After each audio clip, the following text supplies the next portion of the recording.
Palavra da Verdade, com Hernandes Dias Lopes. Abra sua Bíblia comigo, por favor. João 17. Tendo Jesus falado estas coisas, levantou os olhos ao céu e disse: Pai, é chegada a hora. Glorifica teu Filho, para que o Filho te glorifique a ti. Assim como lhe conferiste autoridade sobre toda a carne, a fim de que ele conceda a vida eterna a todos os que lhe deste. E a vida eterna é esta: que te conheçam a ti, o único Deus verdadeiro, e a Jesus Cristo a quem enviaste. Eu te glorifiquei na terra, consumando a obra que me confiaste para fazer. E agora glorifica-me, ó Pai, contigo mesmo, com a glória que eu tive junto de ti antes que houvesse mundo. Manifestei o teu nome aos homens que me deste do mundo. Eram teus, tu nos confiaste, e eles têm guardado a tua palavra. Agora eles reconhecem que todas as coisas que me tens dado provêm de ti, porque eu lhes tenho transmitido as palavras que me deste, e eles as receberam e verdadeiramente conheceram que saí de ti, e creram que tu me enviaste. É por eles que eu rogo, não rogo pelo mundo, mas por aqueles que me deste, porque são teus. Ora, todas as minhas coisas são tuas, e as tuas coisas são minhas, e neles eu sou glorificado. Já não estou no mundo, mas eles continuam no mundo, ao passo que eu vou para junto de ti. Pai Santo, guarda-os em teu nome que me deste, para que eles sejam um, assim como nós. Quando eu estava com eles, guardava-os no teu nome que me deste, e protegi-os, e nenhum deles se perdeu, exceto o filho da perdição, para que se cumprisse a Escritura. Mas agora vou para junto de ti, e isto falo no mundo, para que eles tenham o meu gozo completo em si mesmos. Eu lhes tenho dado a tua palavra, e o mundo os odiou, porque eles não são do mundo, como também eu não sou. Não peço que os tires do mundo, e sim que os guardes do mal. Eles não são do mundo, como também eu não sou. Santifica-os na verdade, a tua palavra é a verdade. Assim como tu me enviaste ao mundo, também eu os enviei ao mundo, e a favor deles eu me santifico a mim mesmo, para que eles também sejam santificados na verdade. Não rogo somente por estes, mas também por aqueles que vierem a crer em mim por intermédio da sua palavra, a fim de que todos sejam um, e como és tu, ó Pai, em mim, eu em ti, também sejam eles em nós, para que o mundo creia que tu me enviaste. Eu lhes tenho transmitido a glória que me tens dado, para que sejam um como nós o somos, eu neles e tu em mim, a fim de que sejam aperfeiçoados na unidade, para que o mundo conheça que tu me enviaste e os amaste como também amaste a mim. Pai, a minha vontade é que onde eu estou estejam também comigo os que me deste, para que vejam a minha glória que me conferiste, porque me amaste antes da fundação do mundo. Pai justo, o mundo não te conheceu, eu porém te conheci, e também estes compreenderam que tu me enviaste. Eu lhes fiz conhecer o teu nome, e ainda o farei conhecer, a fim de que o amor com que me amaste esteja neles, e eu neles esteja. Amém. Irmãos amados, eu gostaria de conversar um pouco com vocês hoje sobre a oração mais importante da história. A Bíblia registra muitas orações importantes, orações dos patriarcas, orações dos profetas, orações dos apóstolos, mas esta aqui é a mais importante oração, porque esta é a oração do Deus Filho ao Deus Pai. Esta é a oração da segunda pessoa da Trindade para a primeira pessoa da Trindade. E talvez não há nada mais sublime na vida do que ouvir, do que compreender este momento sublime de Jesus Cristo conversando com o Pai, antes de partir para a cruz. A circunstância que Cristo fez esta oração está registrado com muita clareza. Se você ler o capítulo 16 de João, ele tinha acabado de falar para os seus discípulos sobre o Pai, e agora ele está falando para o Pai acerca dos seus discípulos. Na vida e no ministério de Jesus Cristo, pregação e oração sempre caminharam juntas. Aqueles que falam aos homens sobre Deus, devem falar para Deus sobre os homens. Aqueles que pregam aos homens, precisam também falar para Deus acerca desses mesmos homens, porque pregação e oração caminham sempre juntas. Se você percebeu, Jesus nesta oração divide-a em 3 aspectos bem distintos. Nos versos 1 a 5, ele ora por si mesmo. Nos versos 6 a 19, ele ora pelos seus discípulos imediatos, aqueles que estão com ele no cenáculo. Mas nos versos 20 a 26, ele ora por aqueles discípulos que ainda haveriam de crer nele, segundo as Escrituras. Portanto, ele ora por você e por mim. Nós estávamos contemplados nesta oração do Senhor Jesus Cristo. Se você notar o contexto imediato, Jesus já havia ali no cenáculo lavado os pés dos seus discípulos. Jesus já havia alertado Pedro de que ele o negaria naquela mesma noite. Jesus já havia desmascarado Judas Iscariotes.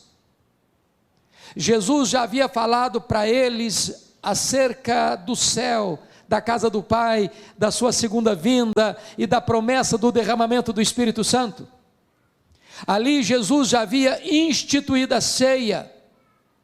Ali Jesus já estava mergulhando na sombra da cruz, quando ele faz esta oração ao Pai, esta oração intercessória.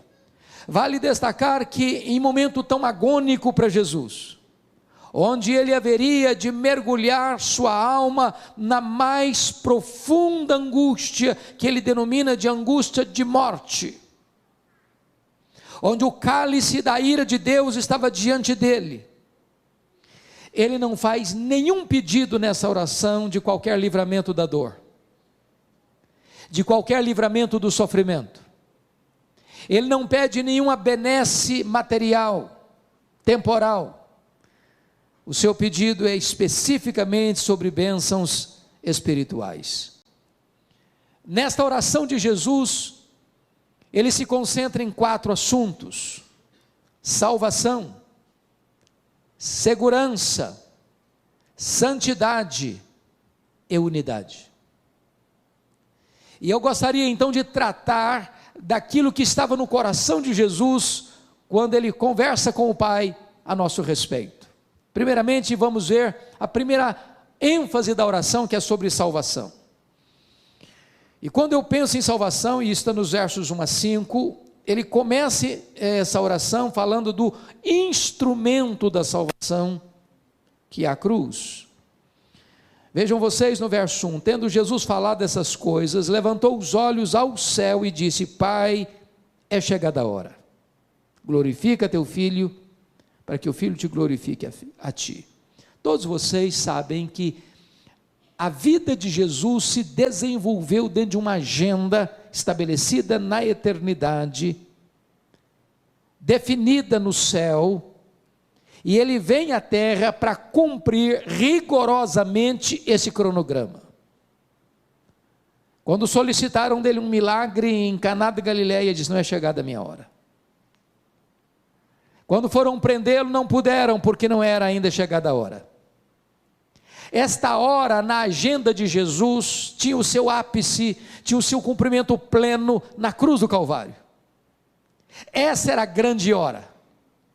Esse era o grande cronômetro de Deus estabelecido lá na eternidade. A grande hora era a hora em que ele daria a sua vida pela sua igreja, a hora em que o seu sangue seria vertido naquela cruz, a hora em que a paz e a justiça se beijariam no topo daquele lenho maldito, naquele tosco monte. Então, ele está falando que esta hora havia chegado, porque na cruz o plano de Deus se cumpriu. Na cruz o projeto redentor de Deus se estabeleceu. Na cruz a vitória de Deus sobre o diabo ficou extremamente eloquente, porque foi lá que ele esmagou a cabeça da serpente. Mas se você perceber, Jesus está dizendo que a cruz haveria de ser o momento do Pai ser glorificado. Glorifica o teu Filho, para que o Filho te glorifique a ti. Entendamos isso, irmãos. Jesus glorificou o Pai de muitas formas, pela sua obediência, pelos seus ensinos, pelos seus portentosos milagres, mas em nenhum lugar, em nenhum palco, o Pai foi mais glorificado no Filho, do que quando o Filho estava vertendo o seu sangue naquela cruz. Aquela cruz foi o cenário mais eloquente do amor de Deus. Não há forma de Deus provar que Ele ama você com mais intensidade do que na cruz. Ele prova o seu próprio amor para conosco pelo fato de ter Cristo morrido por nós, sendo nós ainda pecadores. Não espere de Deus evidência maior de amor do que foi a cruz do Calvário. Ali o amor de Deus alcançou o zênite, as alturas mais excelsas. Mas também a cruz não foi apenas o palco do amor de Deus, a cruz foi o palco máximo da justiça de Deus. Porque Deus puniu o seu, o meu, o nosso pecado em seu Filho naquela cruz. E quando Deus estava punindo o nosso pecado no seu Filho, golpeando-o e agradando moê-lo naquela cruz, para que nós pudéssemos ser libertos da condenação eterna, nesse momento o Pai estava demonstrando a sua máxima justiça, ao mesmo tempo que revelando o seu máximo amor. Pois bem, amados, agora, notemos em segundo lugar a essência dessa salvação, versos 2 e 3, e a primeira coisa, no verso 2, Jesus recebe a autoridade do Pai para conferir a vida eterna. Veja comigo, assim como conferiste autoridade sobre toda a carne, a fim de que Ele conceda a vida eterna a todos os que lhe deste. Entendamos isso, irmãos. Não há nenhum outro ser que recebeu de Deus Pai autoridade no mundo para dar vida eterna, exceto Jesus Cristo. Nem os patriarcas, nem os profetas, nem os apóstolos, nem Maria, nem Pedro, nem Paulo, nem a igreja, nem qualquer denominação religiosa, nem qualquer concílio eclesiástico, nem qualquer encíclica papal, nem qualquer movimento humano tem capacidade, tem competência, tem autoridade para dar ao homem a vida eterna, a não ser Jesus Cristo. Só Ele pode salvar, só Ele é a porta do céu, só Ele é o caminho para Deus, só Ele é o mediador entre Deus e os homens. Não há nenhum outro nome dado entre os homens pelo qual importa que sejamos salvos, porque Ele recebeu do Pai essa autoridade para dar a vida eterna. Mas o que é a vida eterna? E a resposta está no versículo 3, confira comigo. E a vida eterna é esta: que te conheçam a ti, único Deus verdadeiro, e a Jesus Cristo a quem enviaste. Então vamos entender algo tão importante aqui. Algumas pessoas pensam que vida eterna, irmãos, é uma quantidade de tempo que não pode ter fim. E aí, quando algumas pessoas projetam isso, que vida eterna é apenas uma vida que nunca acaba, elas podem entrar até em desespero. Há poucos dias, um adolescente se aproximou de mim e disse assim: pastor, eu não quero ir para o céu não, eu tomei um susto. Mas como assim? Me explica isso melhor. Ah, mas não quero mesmo. Falei, mas explica para mim, por favor. porque a ideia de céu que eu tenho é que eu vou ficar sentada numa nuvem branca, tocando harpa, cantando. Eu não aguento essa vida inteira, não. Eu quero coisa nova para a minha vida. Tem muitas pessoas que pensam que o céu vai ser chato, monótono. E eu preciso dizer para você que vida eterna é um relacionamento pessoal e íntimo com Deus, onde você vai amá-lo, onde você vai fruí-lo, onde você vai glorificá-lo, onde você vai exaltá-lo, onde você vai servi-lo, e esse Deus é inesgotável em seu ser, e você vai conhecê-lo, e jamais haverá um tempo na eternidade onde você possa dizer, já conheço tudo, não tem mais nada para conhecer, agora eu preciso botar minha vida no piloto automático. Jamais isso vai acontecer. O céu é dinâmico. Então eu quero dizer uma coisa a você hoje, sabe o que você vai fazer no céu depois que você tiver 1 milhão de anos lá? Você vai conhecer a Deus. Sabe o que você vai continuar fazendo depois que você tiver 1 bilhão de anos lá no céu? Você vai continuar conhecendo a Deus. Esse conhecimento é a própria essência da vida eterna. Essa intimidade com Deus é a própria beleza, encanto e realidade da própria vida eterna. Então, notem comigo, em terceiro lugar, a consumação dessa salvação no versículo de número 4. Ele diz assim: eu te glorifiquei na terra, consumando a obra que me confiaste para fazer.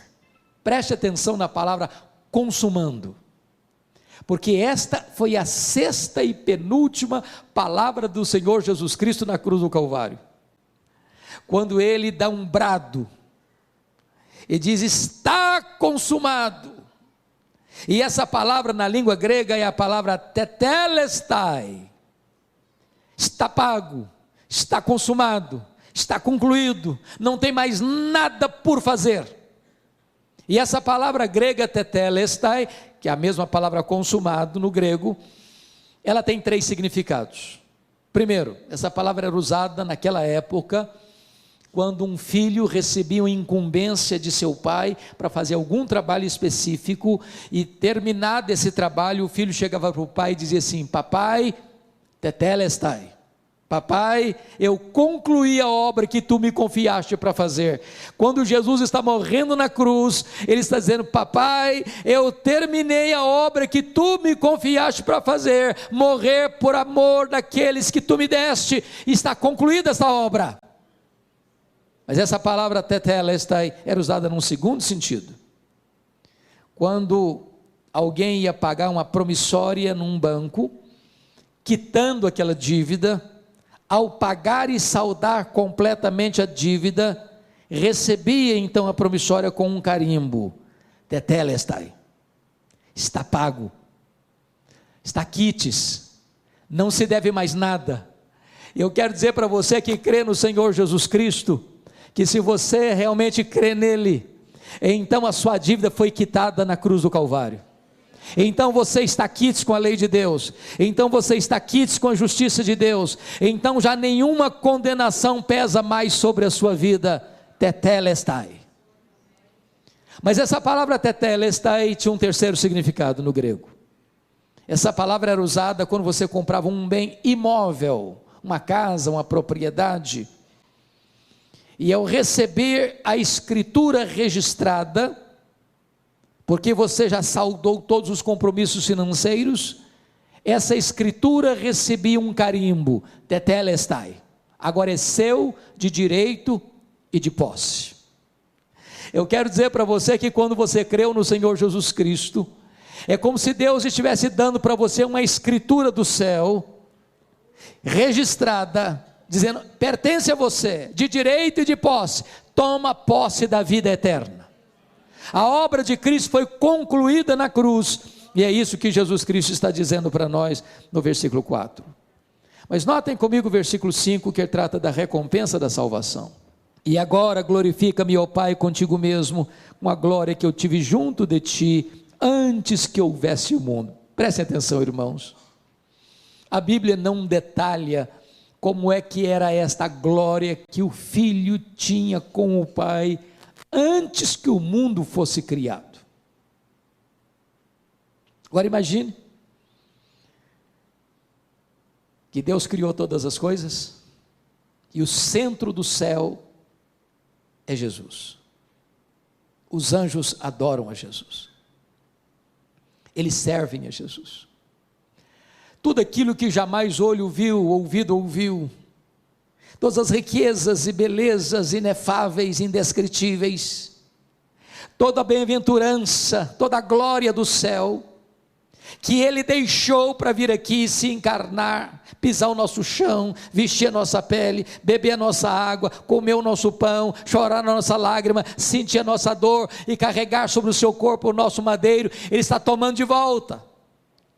E agora diz: Pai, glorifica-me com a glória que eu tive junto de Ti, antes que houvesse mundo. Ele que pagou o preço pela nossa redenção, agora recebe a recompensa. É o que Paulo escreve em Filipenses capítulo 2, ele se esvaziou, ele se humilhou, ele assumiu a forma de servo, ele se humilhou até a morte, morte e cruz, pelo que também o Pai o exaltou sobremaneira, e lhe deu o nome que está acima de todo nome, para que o nome de Jesus se dobre todo o joelho, nos céus, na terra e debaixo da terra, e toda língua confesse que Jesus Cristo é Senhor, para a glória de Deus Pai. Ele está sendo exaltado, essa é a recompensa. Mas preste bem atenção comigo, por favor, no versículo 24. Você pode ler o verso 24 comigo? Vamos juntos? Você que tem versão atualizada, vamos lá? Pai, a minha vontade é que onde eu estou, estejam também comigo os que me deste, para que vejam a minha glória que me conferiste, porque me amaste antes da fundação do mundo. Preste atenção nisso. Você que vai para o céu, e se você creu em Jesus, você está embarcando para lá, passaporte garantido, entrada garantida, posse garantida, você vai contemplar toda a glória que o Pai conferiu ao seu Filho. Você não só vai ver, você vai usufruir. Nada que possa se referir neste mundo como belo e encantador pode ser comparado com aquilo que Deus preparou para você. E você vai ver isso, e você vai experimentar isso, e você vai usufruir isso para sempre e sempre e sempre. Esta é a salvação que Jesus está orando aqui por ela.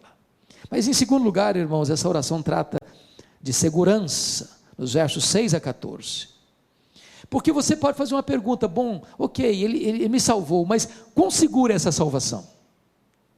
Será que eu posso ter certeza dessa salvação? Será que eu posso me apropriar dela? Irmãos amados, há muitos irmãos em Cristo, que embora salvos, por desconhecerem esta gloriosa verdade, vivem perturbadas,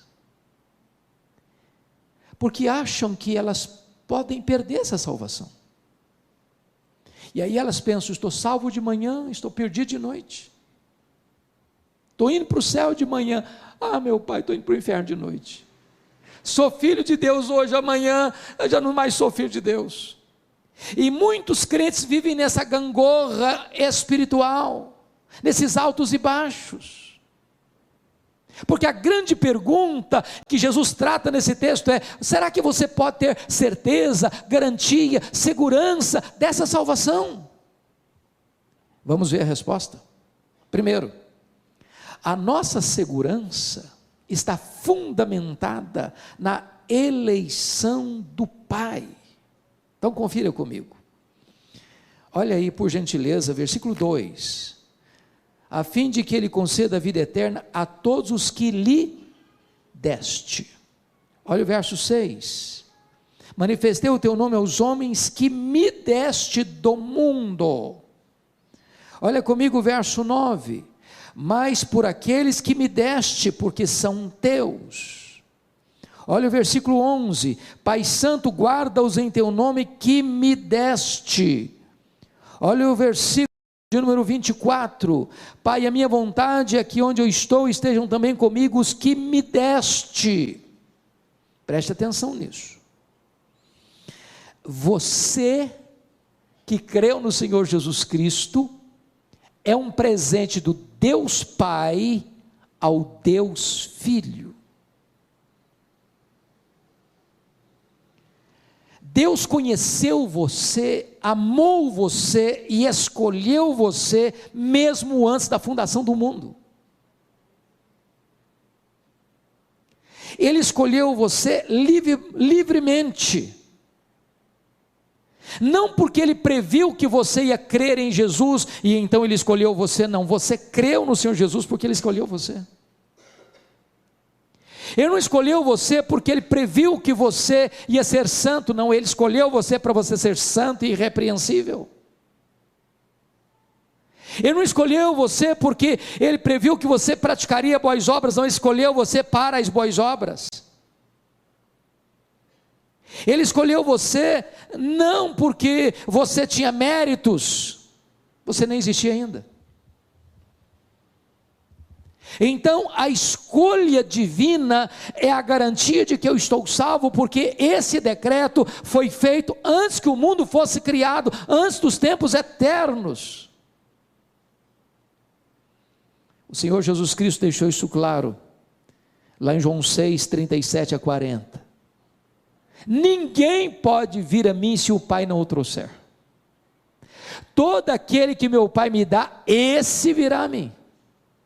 E o que vem a mim de maneira nenhuma eu o lançarei fora. Paulo diz: aos que Deus predestinou, a esses Deus também chamou. Aos que Deus chamou, a esses Deus também justificou. E aos que Deus justificou, a esses Deus também glorificou. Então entenda uma coisa, amado, não fomos nós que escolhemos a Deus, foi Ele que nos escolheu. Não fomos nós quem passamos a amar a Deus primeiro, Ele nos amou primeiro. O nosso amor por Deus é o refluxo do fluxo do amor de Deus por nós. Aliás, nós não poderíamos jamais escolher a Deus, nós estávamos mortos nos nossos delitos e pecados, mas Ele nos amou, Ele nos escolheu e Ele nos deu de presente para o seu Filho, e o seu Filho verteu o seu sangue para nos resgatar da morte e do inferno. Você pode ter segurança. Segundo lugar, como é que você pode ter certeza dessa salvação? Segurança dessa salvação? Primeiro, por causa da eleição divina. Segundo, por causa do cuidado de Cristo. Olha comigo o verso 12. Quando eu estava com eles, guardava-os no teu nome que me deste, e protegi-os, e nenhum deles se perdeu, exceto o filho da perdição, para que se cumprisse a Escritura. Então preste atenção nisso. O Pai deu você ao Filho. O Filho promete uma coisa: eu guardei todos, nenhum se perdeu. Jesus não vai permitir que nenhum daqueles que o Pai deu a Ele, por quem Ele morreu, se perca. Foi Ele quem prometeu isso. Ele diz assim: as minhas ovelhas ouvem a minha voz. Eu conheço as minhas ovelhas, elas me ouvem e me seguem. Eu dou a elas a vida eterna, e ninguém as arrebatará das minhas mãos. Lá nas décadas de 70, 80, nós cantávamos uma música assim: segura na mão de Deus e vai. Tem um problema teológico aí, porque se eu segurar na mão de Deus, eu sou tão fraquinho, que eu tenho o risco de largar a mão e cair. Sabe o que a Bíblia diz? Não sou eu que seguro na mão dele, é Ele que segura na minha mão. Ele segura na minha mão. E quando Ele segura na minha mão, não tem como eu cair. Dos braços de Jesus ninguém arranca você. Você tem uma segurança eterna. A sua segurança não está fundamentada em quem você é e no que você faz. A sua segurança está fundamentada em quem Ele é e no que Ele fez por você. Ele é quem guarda você.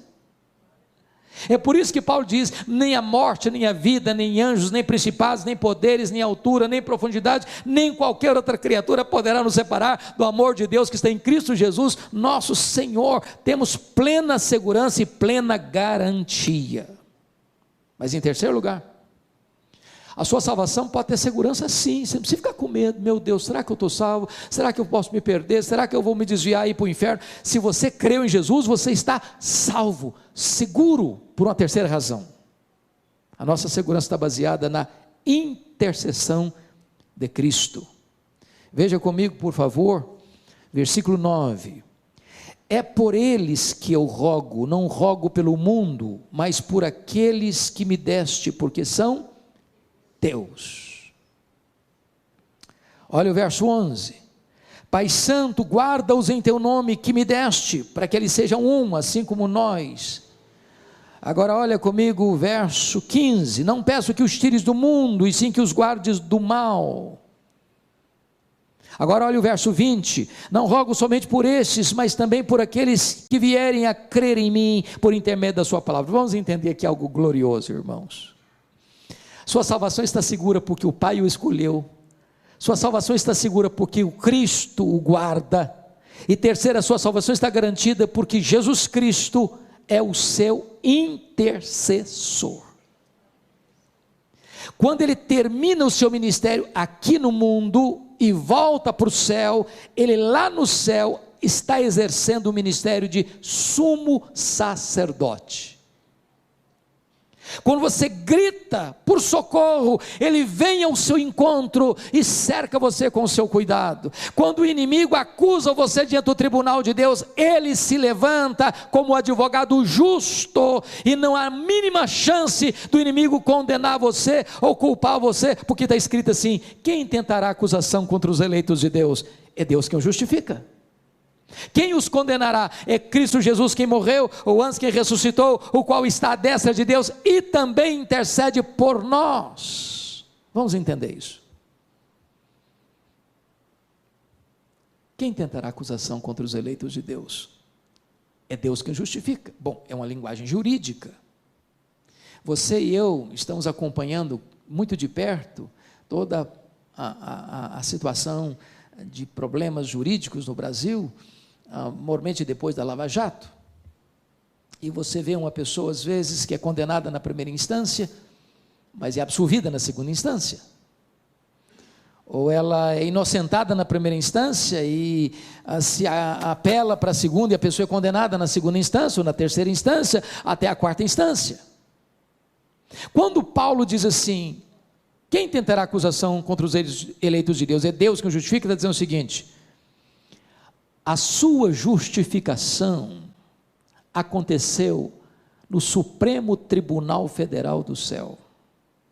Não há instância superior para se apelar, para mudar esse julgamento.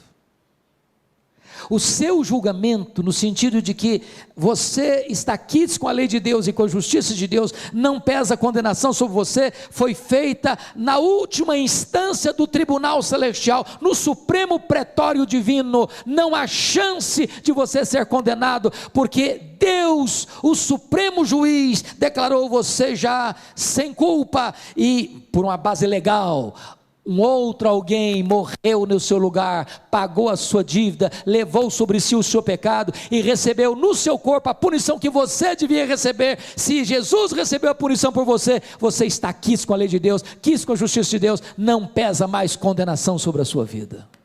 Sua salvação está assegurada. Mas veja você que Jesus agora está intercedendo também por situações da nossa jornada aqui. E por que ele intercede? Confira comigo o versículo 15. Não peço que os tires do mundo, e sim que os guardes do mal. A palavra mal aqui deveria ser melhor traduzida maligno. O que Jesus está dizendo é o seguinte: Pai, eu não peço que tu tires os meus do mundo, porque essa ideia que prevaleceu na Idade Média, de que esse mundo está muito contaminado, então eu não posso ser santo vivendo aqui, vou para um mosteiro, vou me isolar.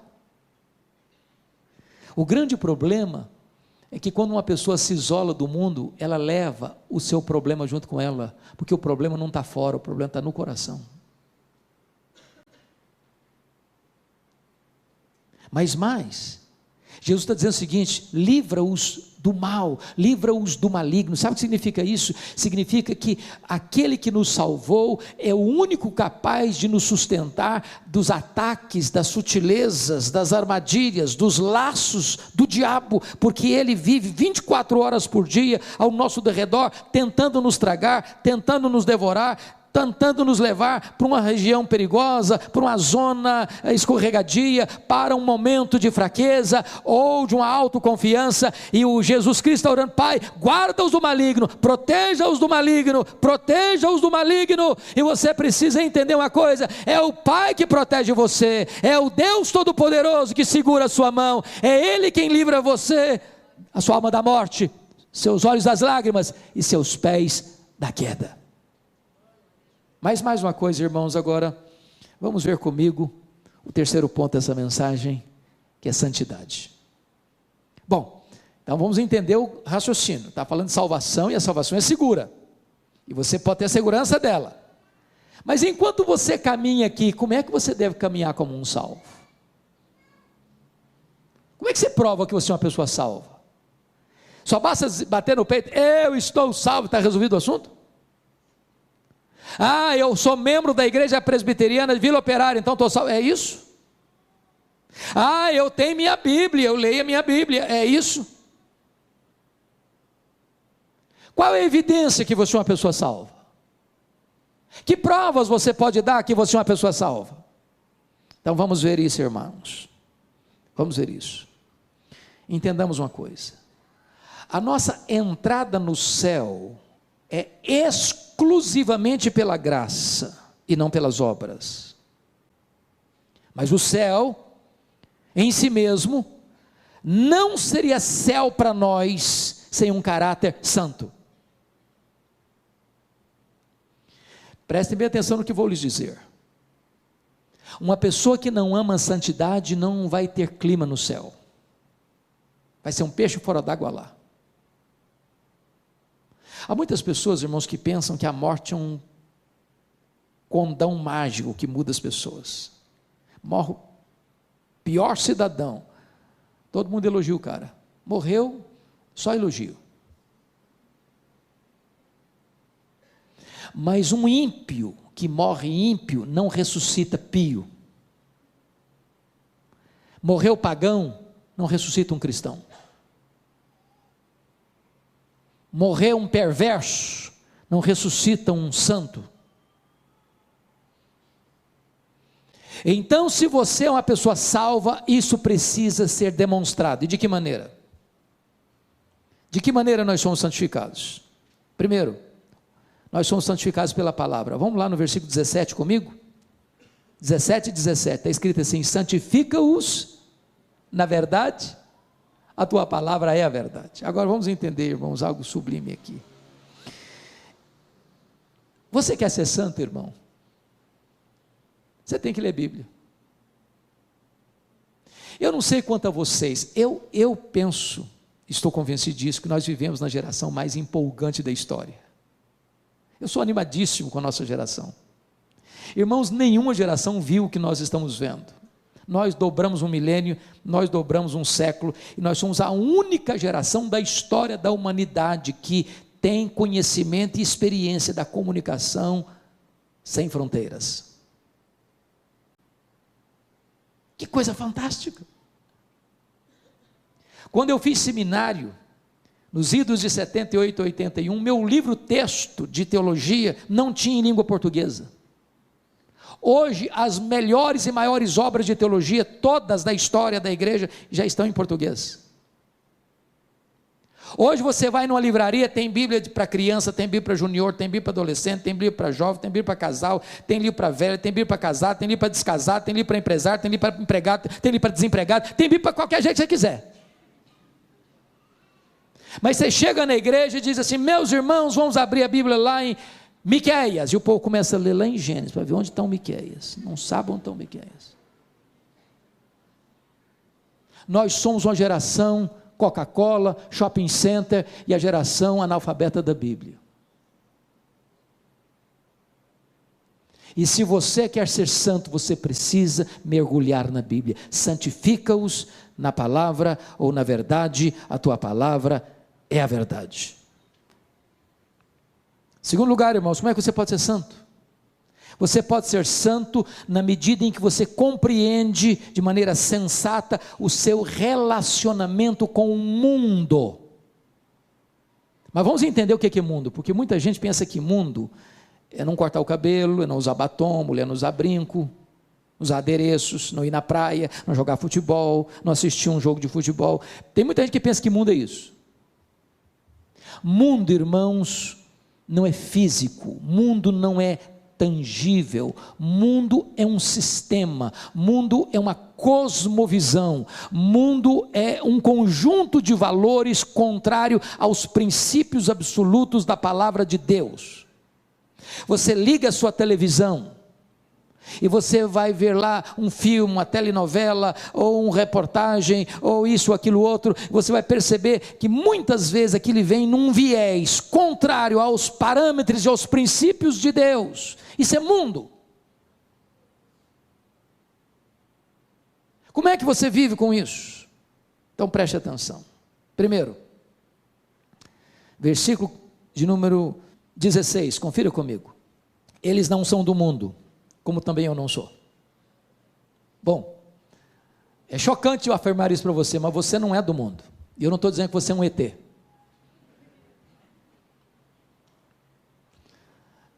Deixa eu brincar um pouco para descontrair. Eu fui criado na região rural, na minha infância e começo de adolescência.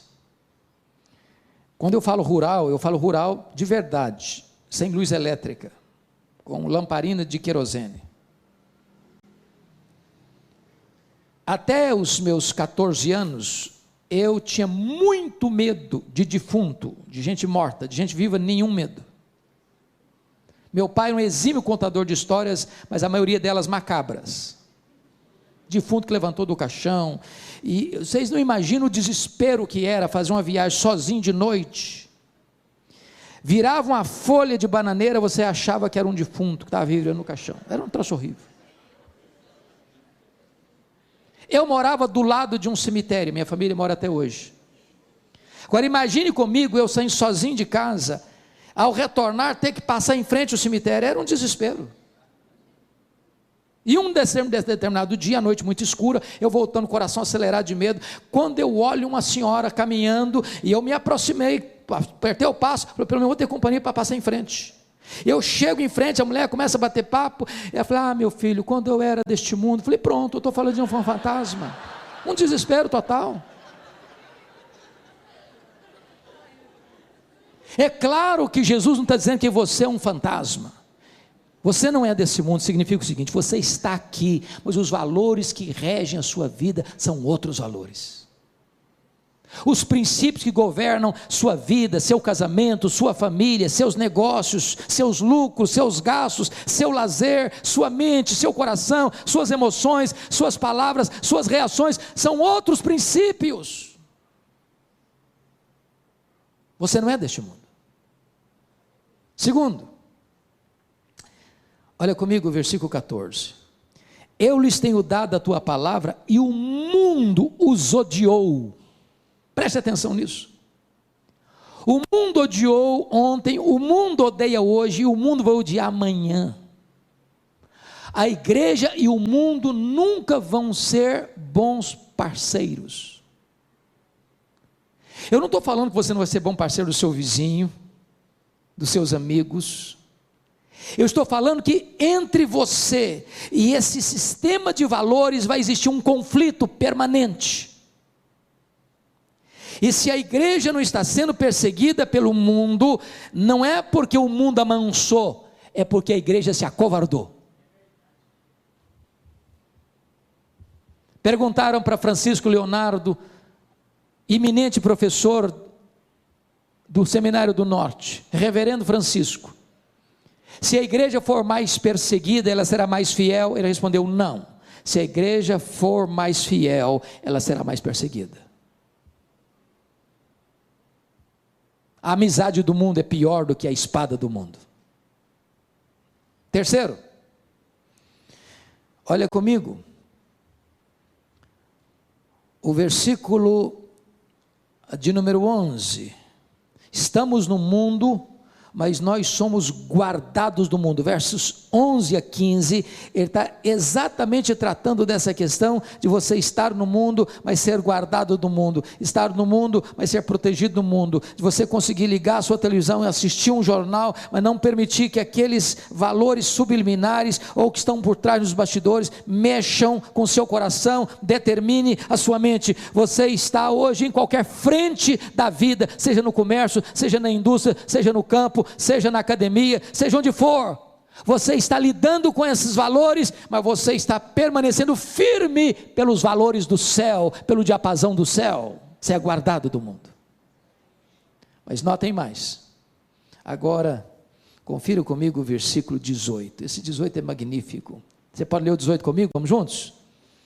Assim como tu me enviaste ao mundo, também eu os enviei ao mundo. Então preste atenção que tem uma missão e tem uma estratégia. A missão é, Jesus nos envia de volta ao mundo. Mas qual a estratégia? Assim como o Pai me enviou ao mundo, eu também vos envio. Então preste atenção. Você é crente? Ok. Você não pode viver num gueto. Você não pode viver separado, isolado. Você precisa ter amigos. Você precisa se relacionar com pessoas. Você não pode se fechar dentro de 4 paredes. É lá fora que você vai viver a sua vida cristã, convivendo com as pessoas, relacionando-se com as pessoas, influenciando pessoas. Você é o sal da terra, você é a luz do mundo, você é um luzeiro a brilhar. É lá que você vai marcar a sua influência, nos seus relacionamentos, nos seus contatos, sendo uma bênção, sendo um bom vizinho, sendo um bom marido, sendo uma boa mulher, sendo uma boa esposa, sendo um bom filho, sendo um bom pai, sendo uma boa mãe, sendo um bom empregado, sendo um bom patrão, sendo um bom comerciante, sendo um bom amigo. E enquanto você se relaciona, você é luzeiro de Deus a brilhar onde você está. Mas vamos fechar, vamos concluir, irmãos, com o último assunto. Falamos de salvação, falamos de segurança, falamos de santidade. Último ponto, unidade. A pergunta agora é, bom, se Deus nos salvou, e se nós temos segurança dessa salvação, e se nós devemos viver em santidade, como é que eu me relaciono com os outros irmãos que são crentes como eu? Então vamos olhar isso. Unidade. Versos 21 a 26. Primeiramente, o que não é unidade? Tem muita gente que pensa que unidade é, vamos tirar as placas das igrejas. Tem placa demais, tem igreja demais, tem denominação demais, isso está complicando demais. Então vamos fazer o seguinte, vamos juntar todo mundo numa placa só. Não é isso que Jesus está falando. Ele não está falando de uma unidade organizacional. Segundo, Jesus não está falando aqui de ecumenismo. O que é ecumenismo? Ecumenismo significa, não vamos falar de doutrina, doutrina divide, vamos falar de amor, não importa o que você creia, vamos estar juntos. Não, a Bíblia proíbe isso. Não tem unidade fora da verdade. Bom, então o que é esta unidade? Amados irmãos, vamos ver. Unidade significa o seguinte, se você está em Cristo, não importa a igreja que você frequenta, você é meu irmão.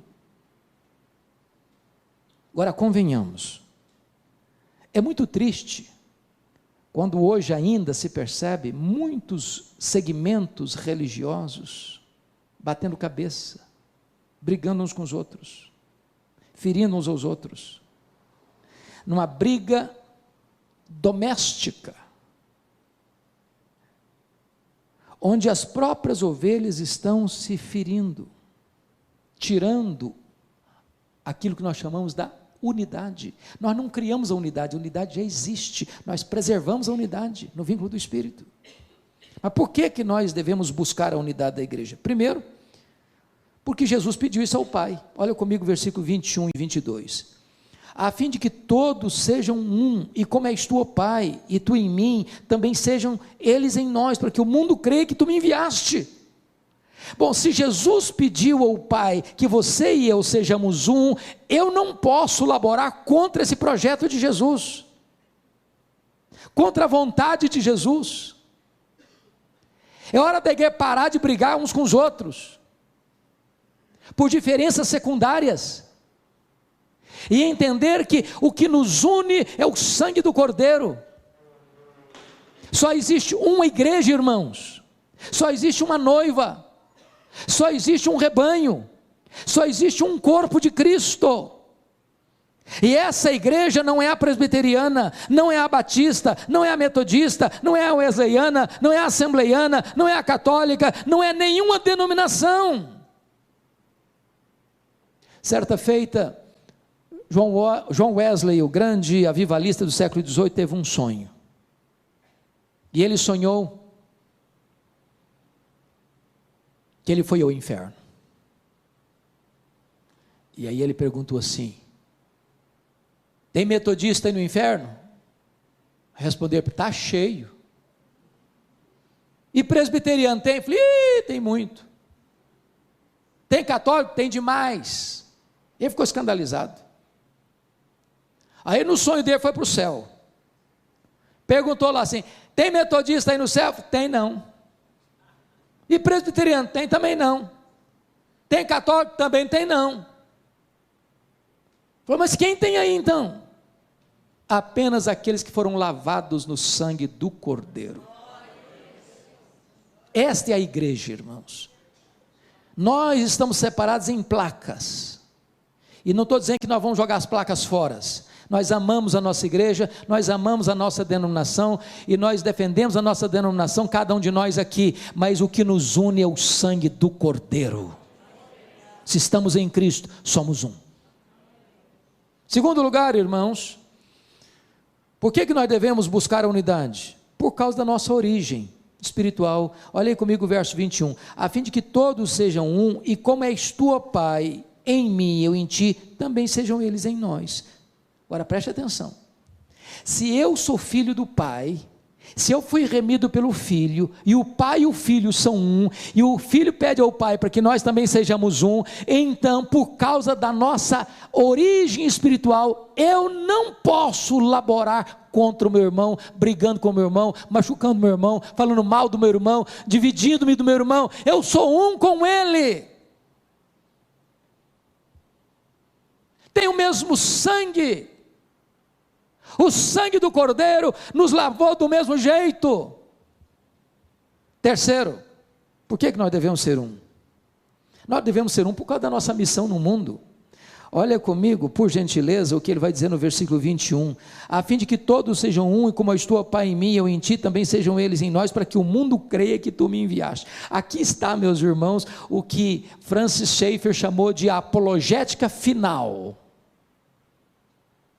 O mundo vai olhar para nós, o mundo não vai achar que nós somos discípulos porque nós somos fiéis na doutrina, embora sejamos fiéis na doutrina, é uma coisa fundamental, ser fiel na doutrina é fundamental. O mundo só vai olhar para nós, não, eles são discípulos de Cristo mesmo, olha como é que eles se amam, olha como eles caminham juntos, olha como eles cuidam dos outros. Quando o mundo olhar para a igreja e ver que a igreja se ama, que os crentes se amam, que eles são um, o mundo vai dizer: é verdade, o que eles pregam é verdade, eles pregam a coisa que eles vivem, isso funciona na vida deles, e nós precisamos experimentar o que eles já experimentaram. Não tem melhor plataforma evangelística da igreja do que viver o evangelho, e viver o que Jesus rogou ao Pai para que nós vivêssemos, para que nós fôssemos um. Agora preste atenção, eu preciso ilustrar isso para você entender. Eu acho que a melhor ilustração que eu já encontrei para essa unidade, eu encontrei em Juan Carlos Ortiz, pastor argentino, no seu livro Como Fazer Discípulos, Ser e Fazer Discípulos. E eu me dirijo talvez aqui a alguns agricultores, porque vocês vivem, para mim, e eu conheço boa parte do Brasil, a maior parte do Brasil, eu não conheço nenhuma região agrícola mais bonita do que a região de vocês. Então ele ilustrou da seguinte maneira: pense você está arrancando um pé de batatas inglesas, esses tubérculos, apreciados no mundo inteiro. Você arranca um pé de batatas, você tem várias batatas no mesmo pé. Mas tem umas maiores, outras menores, umas mais lisas, outras mais ásperas, elas estão perto, mas elas não são uma unidade. Aí o agricultor bota 30 quilos de batatas num saco, e elas estão comprimidas, umas apertadas nas outras, umas maiores, outras menores, umas mais lisas, outras mais ásperas, mas elas não são unidade. E aí o agricultor envia um caminhão de batatas à Ceasa, e aí tem um montão de sacos de batatas, elas estão muito juntas, mas não são unidade. Aí o homem da mercearia ou do pequeno supermercado vai lá na Ceasa e compra lá uma porção delas e bota numa banca, elas estão juntas, mas não são unidade. Aí a dona Maria vai ao supermercado, escolhe as melhores, um saco, do saco ela pega 2 quilos de batatas, e elas são levadas para casa numa sacola e botadas numa gaveta dentro da geladeira, mas elas não são unidade, umas maiores, outras menores, umas mais lisas, outras mais ásperas. Aí se pega essas batatas, e casca essas batatas, e corta essas batatas, e bota na água, e elas são cozinhadas, e a dona Maria vai lá e faz um purê de batatas. Agora não tem uma maior, não tem uma menor, não tem uma mais lisa, não tem uma mais áspera. Agora nenhuma pode olhar para ela, eu sou mais bonita que você, eu sou melhor que você, eu sou mais importante que você. Agora elas são um purê. Agora elas são uma unidade. É isso que nós devemos ser. E eu termino dizendo o seguinte: sabe por que nós devemos ser um? Porque esse vai ser o nosso destino eterno, verso 24, pois a minha vontade é que onde eu estou estejam também comigo os que me deste. Então, pare de brigar com o seu irmão, sabe por quê? Se você achar que você é mais importante do que ele, que você é melhor que ele, que você sabe mais do que ele, que você tem mais dons do que ele, que você é mais maduro na fé do que ele, e que o irmãozinho é muito fraquinho, é muito isso, muito aquilo, quando você chegar no céu, sabe quem você vai ver lá? Esse irmãozinho seu. Se ele está em Cristo, você vai para lá. E é melhor você começar a aprender a conviver com ele aqui, porque você vai ter que viver com ele por toda a eternidade.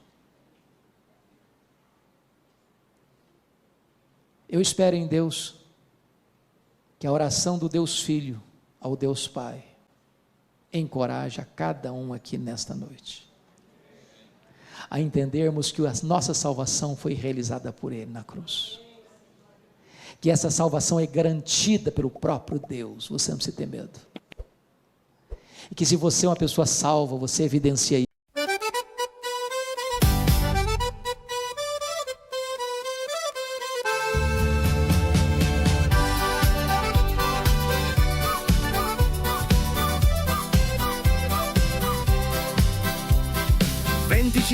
Gradi a febbraio, c'è chi dice giorno perfetto per andare al mare, ma noi ci abbiamo un'altra idea, ce ne stiamo a casa. Alle 8:15 parte la spedizione, da San Vito dei Normanni direzione San Michele, un uomo con la coppola, grida è tutto chiuso, oggi non si lavora. Che confusione, siamo in 20, che confusione, voglio la parmigiana, dove il vino, che confusione, a chi tocca apparecchiare. Non ci sono più forchette, non ci sono più piatti, non c'è più spazio nel frigorifero, non ci sono più sedie, non ci sono più bicchieri. Non ci sono più coltelli, non ci sono più cucchiai, non c'è più spazio nel frigorifero, non ci sono più sedie, non ci sono più bicchieri. Che confusione! Siamo in 20! Che confusione! Voglio la parmigiana! Dove il vino? Che confusione! A chi tocca apparecchiare?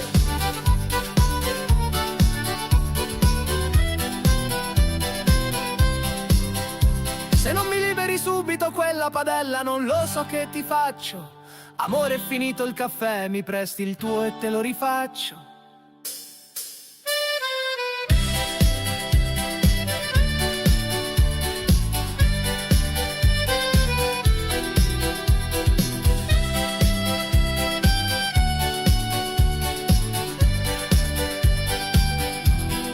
Che confusione! Siamo in 20! Che confusione! Voglio la parmigiana! Dove il vino? Che confusione! A chi tocca apparecchiare?